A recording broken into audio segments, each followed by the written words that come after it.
நான் பாருங்க மேம் நல்லா ஆடி உங்களோட ஆடலாம்னு தான் நினைச்சு வச்சிருந்தேன் மேம். கடைசியில இப்ப கூட என்ன இப்ப கூட என்னடா அதே தங்க தாமரை பாடுறா Dress பாடுறா தங்க தாமரை the golden lotus sitting in the brown chair come baby come on உங்களுக்காக நாகராஜ்.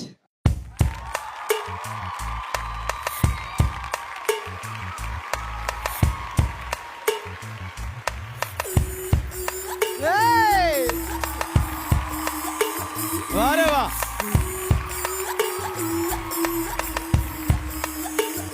Lift lift lift லிஃப்ட்டா